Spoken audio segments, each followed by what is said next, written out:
The blade is still in, the yew hilt warm against my sternum like a second heart, its linen wrap soaked through with my blood and yours, because you gave it to me this morning, not just the blade, but permission to hold it wrong, to twist when I should thrust, and to retreat as if surrendering instead of drawing deeper.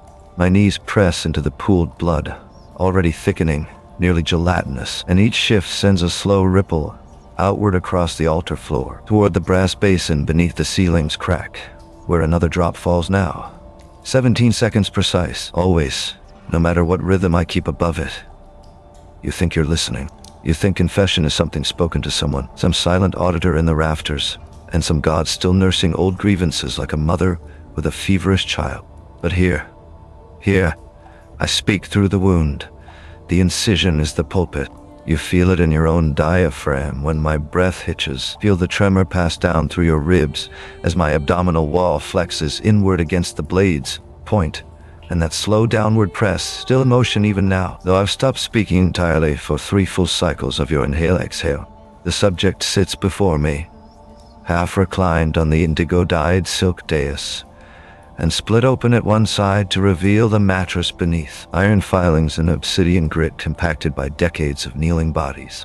Their hands rest, palms up, eyes closed, mouth slightly parted, not waiting, not praying, but already breathed into by my rhythm. Behind them, the hanging lamp glows with that soot-dimmed corona I like to call the last breath before God. Its cord threads up through a scar on the ceiling, a jagged line where flesh fused with plaster after last year's crucifixion attempt, and from it and the bulb swells and contracts faintly with each beat of my wound heart. I do not look at them, not yet. My gaze is fixed lower, on the blood around my waist, not just pooling but building, layer upon layer like sediment in a drying sea. I press my thumb deeper into the channel the blade carved, not to stem flow, but to guide it. Watch. As I hold it there, the warmth spreads across my knuckles. Not just heat, but meaning settling into muscle memory. The blood begins pooling around, not through. It thickens like cream rising to a pot left too long over flame. This is when they open their eyes. Not at me directly, never quite at me first, but at the space where blade meets flesh, at the lip of my wound now parted and sighing like a mouth learning speech after drowning. Their gaze does not flinch. Recognition passes between us, quiet as the drip into the basin, and I know they see it too, how the ritual's shape has already outgrown its designer, because this was to be my sacrifice. I was supposed to be the one who offered, not became the offering. The yew hilt is carved with 7 spirals, each notch marking a transgression. You've seen them before in your own journals. Spiral 1 for pride, spiral 2 for lust, and 3 for the hunger that gnawed through the fast you gave me. 4 for the first time I let myself be touched by a stranger during contemplation of grace. 5, 6, 7, each wound layered not only into flesh, but into doctrine. I exhale now, not from lungs but through the incision. Air rushes in at the top edge. Blood seeps out below, and with it comes a whisper I've let gather on my tongue for hours. You thought this was closure. You didn't feel it yet. The blade trembles. Blood wells, not from arterial spurt, not from rupture, but from release. And here it is again. They exhale as I speak the last word. And in that breath, my own diaphragm dips inward. Synchronized now, like 2 instruments tuned by repeated play to the same dark string. Let me tell you what they told me before I stepped into this ritual chamber. They said, you'll know when the furnace is lit not by flame, but by how close your shadow falls to yours. And so I came barefoot, no sandals, no protection, and stood first beneath the 3 doorways flanking the corridor, each marked with ash sigils that cracked underfoot like old parchment. The obsidian slabs held my weight well, their polish worn smooth where generations of fong knees pressed downward in obedience. But the bone-white marble, that cracked, not from pressure, but from betrayal. The initiates who came before me, still learning the architecture of surrender, always stepped too fast across its surface, heels skidding slightly unpolished curves that had not yet learned how to yield. They always think ritual is about precision. Precision is the lie we tell ourselves, while the real work, the real desecration, is being done beneath. You saw it in my hands, darkened with repeated anointing, thickened at the metacarpals from binding and release, fingertips calloused not only by rope and parchment but by touch, by the brush of fingers across skin still warm from recent penetration, still humming from after images of contact that was never meant to be so intimate. They said, transgression is not rebellion against, but entrance into. So I stepped forward, past the first threshold, where iron rods bent into crescent moons still drip wax from last week's offerings. Not candle wax alone, though those bead the ends like tears. No, this wax is infused with crushed frankincense resin, and a drop of mercury taken at dawn from a child's palm after the cutting. I paused here, a full minute just before crossing beneath the final arch, where shadows pool deeper and your scent gathers, but also iron filings, myrrh residue clinging to the brass funnel overhead, its lip crusts with dried myrrh and fine black grit, and the result of blood trickling down for years, pooling in its base now capped by beeswax sealed with my sigil pressed. While still warm after last month's bleeding, the candle burns steadily beside the low cot. No draft disturbs it. Its ember pulses in time with the hum beneath the floorboards. Bone resonance, they call it, the sound of roots deep in earth pressing upward, not toward light yet, but through the dark layers that separate what we call sky from what we know as bedrock. You think I came here for absolution, but I was not sent to be forgiven. I was sent to become forgivable, to structure myself in such a way that your mercy might finally have purchase on me, not because I deserve it, but because the shape of my wound permits it. That's what the subject knows. That's why their gaze rests not on my face, but where my thumb presses into the channel, the place where self is still unspooling like thread pulled slowly from a needle already pierced. They understand this. Desire is never about pleasure, though it wears its mask so well. Desire is about access, about being permitted to press inward until resistance softens into invitation. I remember my first ritual, with the silver serpent hairpin still tucked between my collarbones, its barb still embedded, not cosmetic but functional, hooked into a micro-laceration from last month's enthronement rite. Its tip trembles as I draw a breath, not because it's loose, but because it knows, and same as you know, that the wound does not speak only in what is spoken, but in how silence pools around it. You ask about shame sometimes. You write letters to me on vellum, folded twice and sealed with a wax drop pressed down with your thumb, each impression shaped like the heart beneath my own wound. In them, you confess guilt, but I never tell you. Guilt is simply delayed revelation. Shame is what happens when you've already tasted darkness, and the taste lingers on your tongue not as bitterness, but as revelation's aftertaste, like incense smoke, clinging to robes long after leaving the sanctuary. Let me show you. I press inward again, deeper this time, dragging the blade down along that line I prefer, from sternum toward left hip. Not outward pull, not surgical precision, but deliberate descent. Downward, like sinking into bathwater meant not for comfort but for dissolution. Fascia yields without resistance. Indeed, invites. It parts like skin warmed by sunlight before it is pierced. There's no flinch here. Neither mine nor theirs, the subject's breath deepening as my abdominal wall contracts, drawing the blade lower still, until its point settles just above the iliac crest, and begins to pulse in time with that internal organ I call the heart beneath the wound. You'll notice it next time you come close enough, how this nodule forms not from injury, but from intention, like a seed pod formed by pressure.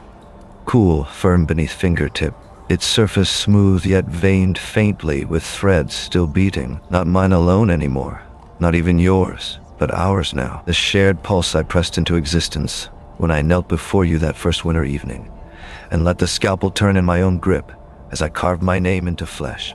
I did not think to ask your permission. You were already waiting. Your silence was the ritual. Now watch. My fingers find the nodule, cool, yes, but warm at its core.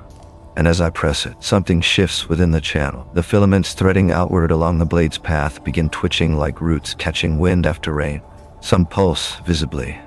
Others draw inward faintly when shadow passes over them. And one thread, a single filament running from sternum to hip, starts to hum softly now that I've begun holding pressure steadily. The subject exhales again, and with it comes a sigh not unlike mine used to give before each fast. Release without fanfare, surrender without humility. They reach for me now, not my shoulder or wrist, but the air just between us, the space where breaths mingle and blood vapors rise, where light catches on the sheen of sweat along collarbones and throat. Their palm lifts slowly, fingers splayed, not offering, not supplicating, just open, and in that openness and something new arrives. Trust, but not gentle kind. A trust forged in exposure, in knowing what it means to be read while bleeding. I press my thumb harder into the channel and hold, and as I do, blood begins rising again, not from force of heartbeat alone, but from intention, drawn up along the same lines I've mapped with every descent of this blade. A drop gathers at the lip, swells slowly, glossy, dark, and when it finally breaks free, it doesn't fall straight down. It arcs inward, toward the basin below, and lands exactly where the previous 17 drops have all settled before it.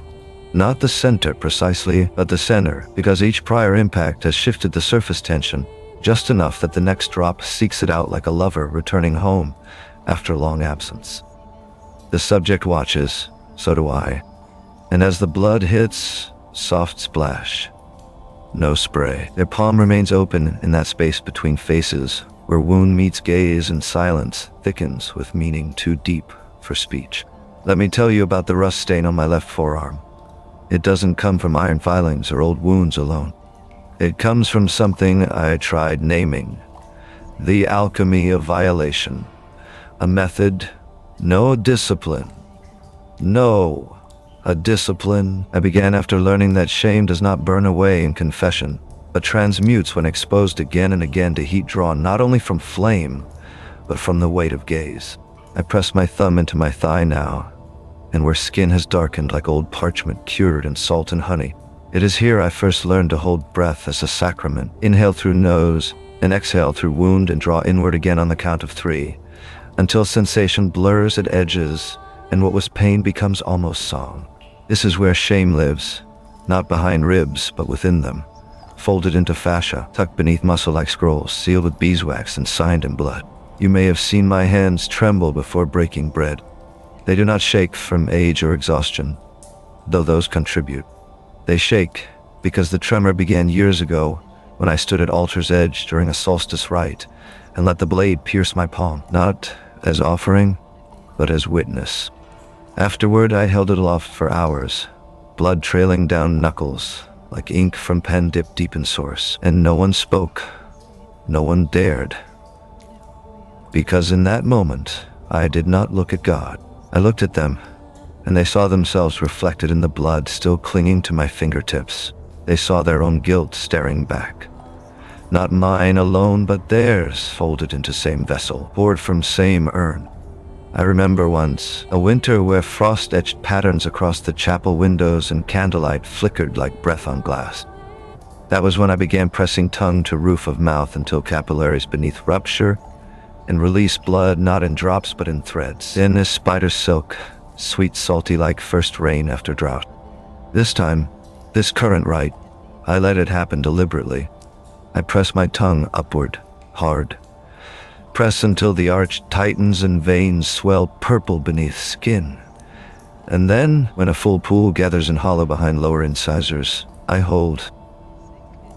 And the pressure builds until a drop swells at corner of mouth. Not water, not mucus, but blood. Dark, slow seeping. I let it gather there a moment longer than usual. Not swallowing, not spitting, just holding it where breath can touch it. Then I exhale.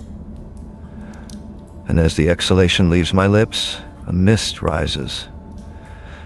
Not steam exactly, but vaporized protein, fine enough to catch light and scatter into prismatic shards. The subject sees this first. They lean forward half an inch and smile.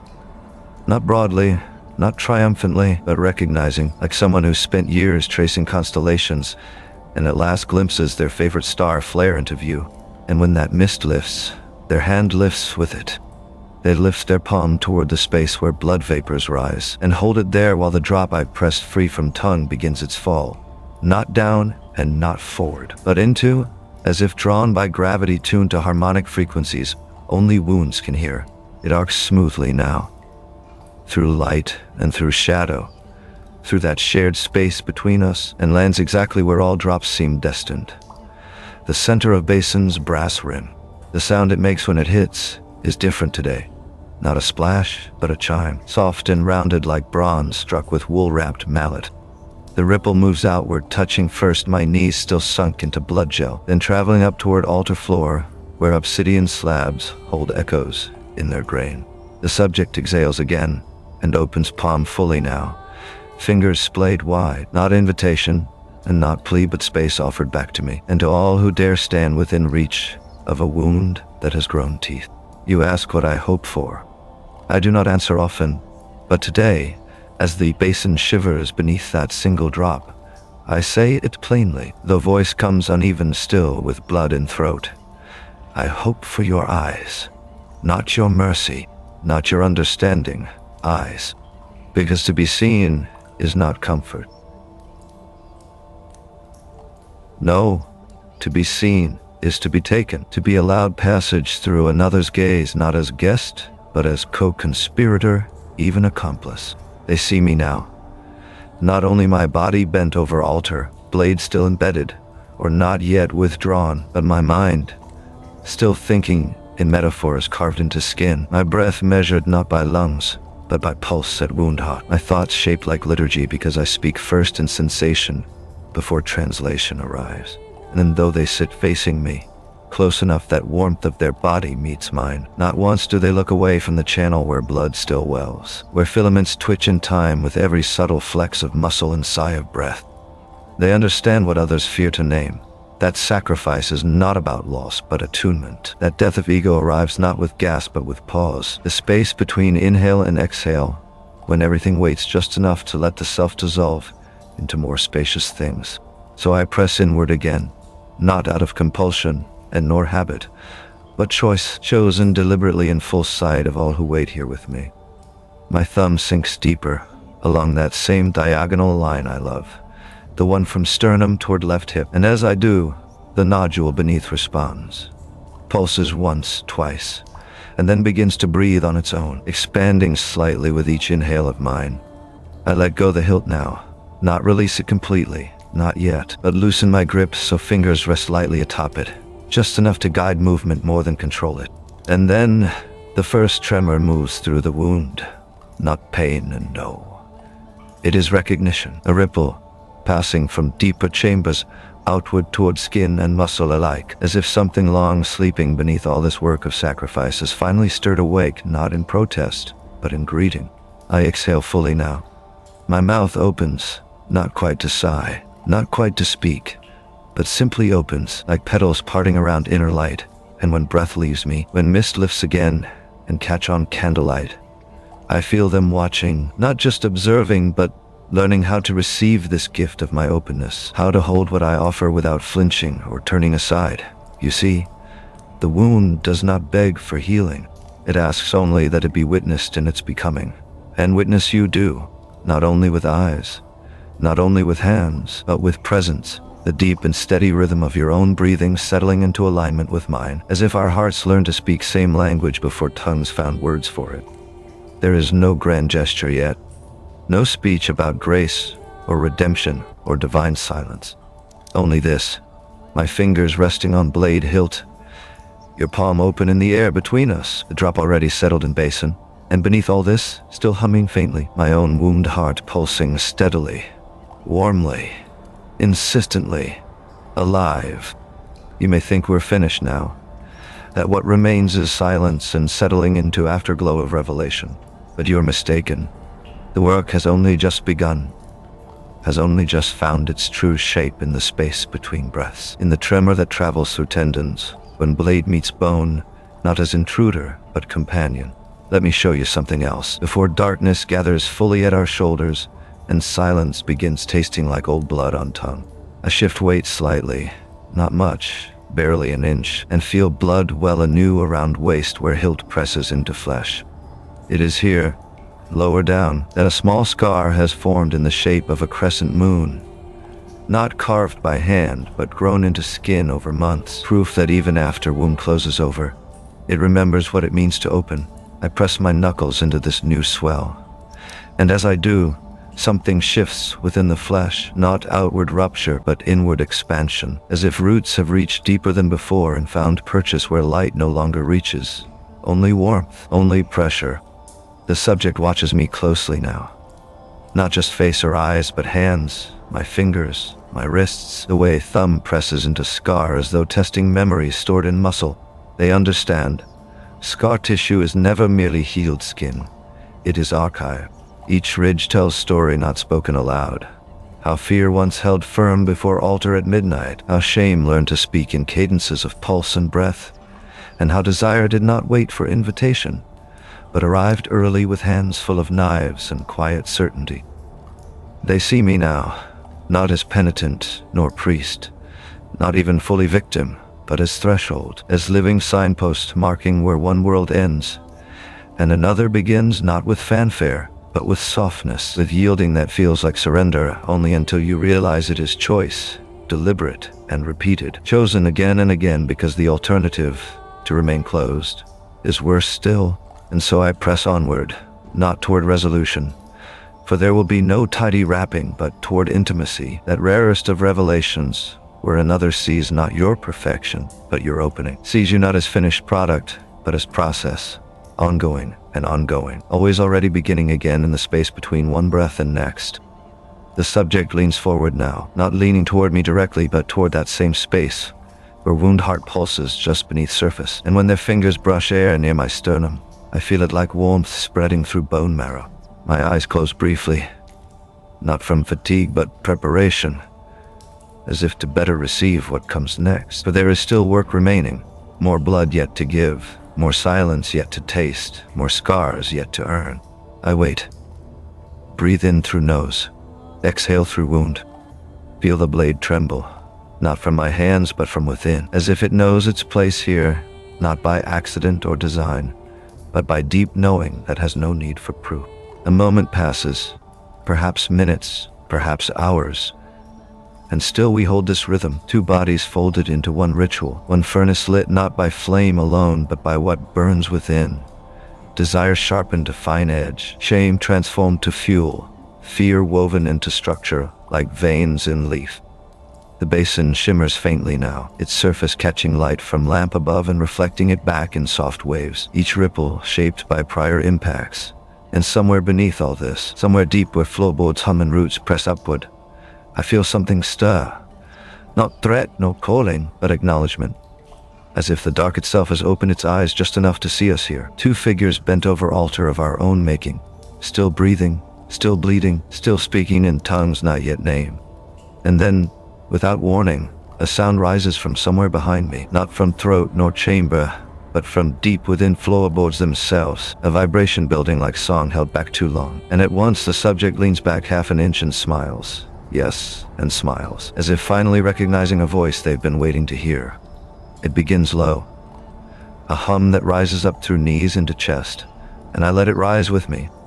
I let it fill my lungs, fill my mouth with its resonance, fill the channel of my wound with vibration so deep it trembles, not only in muscle, but in spirit, where all things begin when they are ready to change.